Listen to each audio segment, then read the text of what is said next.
Hi everyone, कैसे हैं आप सब। अच्छे अच्छे होंगे। तो आज हम डिस्कस करेंगे ना निफ्टी क्या बारे में डिस्कस करेंगे और नेक्स्ट वीक के लिए मूवमेंट क्या रहेगा। और उसका बाद हम लोग डिस्कस करेंगे एक ब्रेकआउट स्टॉक का बारे में, या फिर ब्रेकआउट होने वाला है ऐसे हम मान सकते हैं। तो फर्स्ट ऑफ ऑल हम देखते हैं कि निफ्टी में क्या हो रहा है। अगर लास्ट टाइम अगर आपको याद होगा तो मैं बोला था कि जैसे ही ये जो कंसोलिडेशन जोन ब्रेकआउट होता है उसका बाद निफ्टी में मूवमेंट आने का पॉसिबिलिटी है। और जैसे ब्रेकआउट हुआ उसका बाद ये जोन टेस्ट होने के लिए अगर देख सकते हैं तो नेक्स्ट डे ही एक कैंडल रिटेस्ट कैंडल आया। उसका बाद डोजी कैंडल या फिर कैंडल आया, फिर उसका बाद अच्छा सा मूवमेंट दिया। और लास्ट ट्रेडिंग सेशन में अगर देखेंगे तो ये जो कैंडल बना था ना उसका अंदर एक इनसाइड वार्ड कैंडल फॉर्मेशन हो चुका है। तो इंट्राडे के लिए अगर हम देखते हैं ना, इसका जैसे हाई ब्रेक होगा ना, हाई ब्रेक हो जाएगा तो हम लोग फर्दर अपसाइड देख सकते हैं। और जब लो ब्रेक होगा और ये जो एक ना स्ट्रॉन्ग रेजिस्टेंस जोन का हिसाब से एक्ट करेगा, क्योंकि ये जोन था ना, प्राइस बहुत दिनों से यहाँ पे कंसोलिडेशन किया था। और अगर हम अपना लेवल जैसे वीकली लेवल निकालते हैं तो ऐसे लेवल निकालने के लिए जाएंगे तो हम लोगों को, अगर आपको क्लियर नेकेड आई में विजिबल हो रहा होगा कि जब भी प्राइस ये जोन पे जा रहा था सेल ऑफ आ रहा था, जब भी ये जोन पे जा रहा था सेल ऑफ आ रहा था। तो अभी के लिए आप देख सकते हैं कि यही जो जोन होगा यानी 25,373 या फिर 24,000 भी, 25,400, ये जो जोन होगा ये हम लोगों के लिए आज रेजिस्टेंस जोन एक्ट कर सकता है। ठीक है। और हम ये हो गया हम लोगों का, अगर ये जोन ब्रेकआउट होता है ना फर्दर हम लोग उसका जो ऑल टाइम हाई था उसको एक बार निफ्टी जाके टेस्ट करने का प्रोबेबिलिटी बढ़ जाएगा। ठीक है, यहाँ तक क्लियर है। तो अभी के लिए ये हो गया हम लोगों का जो प्राइस एक्शन। और प्राइस अगर करेक्शन करता है तो ये जो स्पेसिफिक जोन है, ये जो जोन है ये आपका आज सपोर्ट काम करेगा। ये हम डिस्कस किए प्राइस एक्शन के हिसाब से। क्लियर। अगर जैसे हम प्राइस एक्शन को साइड करके हम अगर इसमें अपना जो फिबोनाची इसको अगर प्लॉट कराते हैं तो उसमें क्या आ रहा है देख लेते हैं कि हम क्या हो गया कि अभी हम छोटा छोटा ट्रेड को काउंट बिना किए, अगर हमको एक ब्रॉडर व्यू है तो निफ्टी जब से करेक्शन किया था उसका टॉप और उसका बॉटम, उसको अगर काउंट करके हम लोग फिबोनाची प्लॉट कराते हैं तो फिबोनाची में क्या आ रहा है देखते हैं। ये उसका ये कैंडल उसका हो गया था हाई। ठीक है, ऐसे ये प्लॉट करा दिए। तो इसमें आपको क्या देखने मिल रहा है कि हम लोगों का बात होता है कि 1% जो है एक स्ट्रॉन्ग सपोर्ट जोन या फिर गोल्डन जोन का हिसाब से कंसीडर कर सकते हैं।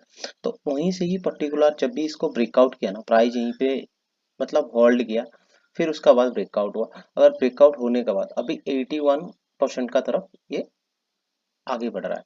तो ये जो जोन होगा ना, ये जो हम लोग जो प्राइस एक्शन का हिसाब से भी देखें और फिबोनाची का हिसाब से भी, ये जो जोन है ना बहुत क्रूशियल होगा। हो सके तो यहाँ से एक सेल ऑफ आ सकता है जो कि प्राइस को 50% का तक प्राइस रिटेस्ट होने आएगा। और फर्दर हम लोग इसमें और भी ऑफ साइड देख सकते हैं। जब तक यहाँ पे थोड़ा ये जो जोन है ना इसमें कॉशियस थोड़ा होना अच्छा रहेगा। और हम लोगों को जब भी प्राइस ये जोन, अगर इसको हम एक फुल लेग मानेंगे, मान के चलो कि ये जोन पे हम लोगों का प्राइस रिवर्स करेगा, तो हम इसको फिबोनाची को कैसे प्लॉट कराएंगे कि ये वेव को पूरा काउंट करेंगे ना, तो फिबोनाची यहाँ से यहाँ प्लॉट कराते हैं। अभी सिनेरियो बना नहीं है, अगर बन जाता है ऐसे केस सिनेरियो में तो हम ये हम लोगों का फर्स्ट रिटेस्ट या फिर फर्स्ट जो फिबोनाची का जोन होगा, यही जोन 38% निकल के आ रहा है, जो कि हम लोगों का मतलब शैलो फुल बैक का फर्स्ट जोन आएगा। अगर यहाँ से प्राइस रिवर्स होता है ऑलमोस्ट आपका 1000 पॉइंट का करेक्शन आ सकता है। इसके लिए आप मेंटली प्रिपेयर रहिएगा।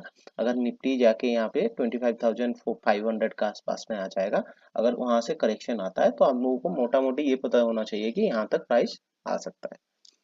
और ये हो गया हम लोगों का निफ्टी का पूरा कंप्लीट फिबोनाची और प्राइस एक्शन का हिसाब से एक व्यू हम लोग अपना हिसाब से रखें कि ये पॉसिबिलिटी है आगे चल के ये सब हो सकता है।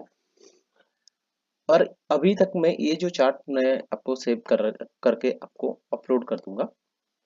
और अभी के लिए हम देखते हैं कि एक स्टॉक का बारे में जो डिस्कस कर रहे थे वो स्टॉक में क्या अच्छा होने वाला है।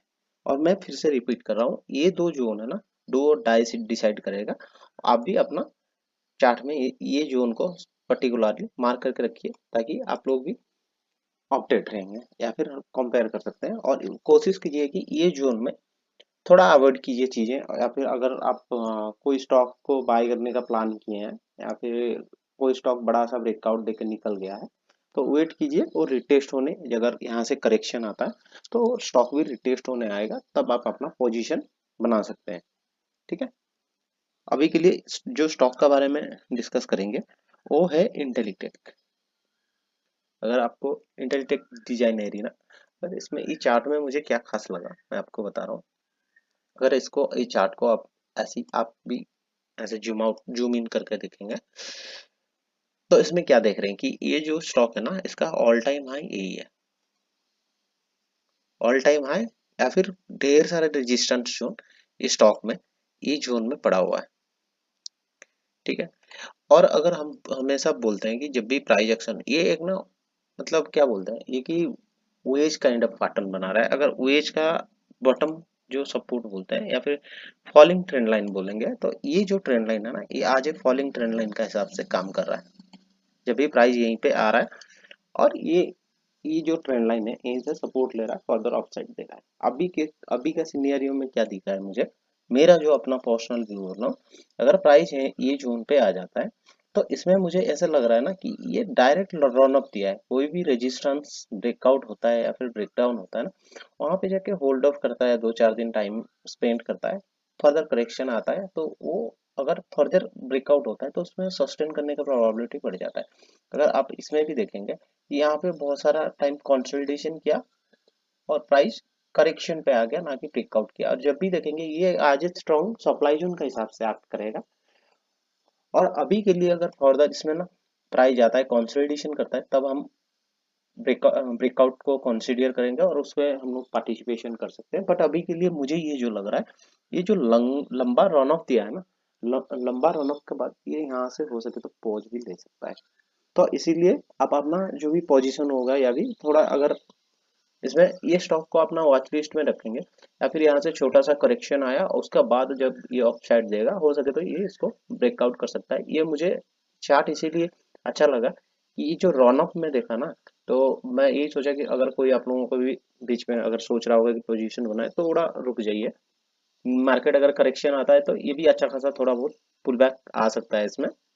और एक स्टॉक, लास्ट स्टॉक है आरईसी। अगर इसमें आपको मैं चार्ट दिखाना चाहता हूँ, अगर ये आरईसी में अगर आप देखेंगे ना, आपको मैं चीजें दिखा रहा हूँ कि ये ना एक, मतलब ट्रायंगल टाइप का कंडीशन में फंसा हुआ है। अगर ये उसका जो मतलब बॉटम का सपोर्ट है, और ये यहाँ से ना ऐसे देखेंगे तो ये एक रजिस्टेंस निकल के आ रहा है। और इसमें क्या हो रहा है कि प्राइस जब भी ये जोन पे आ रहा है, फर्दर बाउंस बैक आ रहा है, फर्दर डाउन आ रहा है, फर्दर अभी के लिए कि ऑलमोस्ट अब मार्केट में देखेंगे तो बहुत सारा सेक्टर रन अप दे चुका है। और पावर सेक्टर में ये स्टॉक अच्छा खासा वेटेज रखता है, बट इसमें देखेंगे कि ये थोड़ा लैग कर रहा है और ये अपना डिमांड जोन पे खड़ा है। और यहाँ से अगर ये टेकआउट करता है ये जोन, तो फर्दर उसका रेजिस्टेंस निकल के आएगा आपका 550 के आसपास में। तो हो सके तो आप अपना ये सबको वॉच लिस्ट में दे रख सकते हैं और उसको फ्रीक्वेंटली ट्रैक कर सकते हैं। और ऐसे में आप अगर देखेंगे तो ये अपना डिमांड जोन पे भी खड़ा है, मतलब प्रीवियस एक स्ट्रॉन्ग डिमांड जोन है ये। जब भी अगर आप देखेंगे तो इस पे प्राइस जब भी आया है, बाउंस बैक हुआ है, तो इसको इसीलिए ये स्टॉक मुझे ये सब अच्छा लगा। तो होप आप लोग भी अपना वॉच लिस्ट में ऐड कीजिएगा और इसको ट्रैक करते रहिएगा। बस मिलते हैं नेक्स्ट वीडियो में कोई नया लर्निंग वीडियो में। आज के लिए इतना ही दोस्तों। अगर ये चीज़ें आपको अच्छा लग रहा है ना, please never forget to like and subscribe. Thank you, मिलते हैं नेक्स्ट वीडियो में।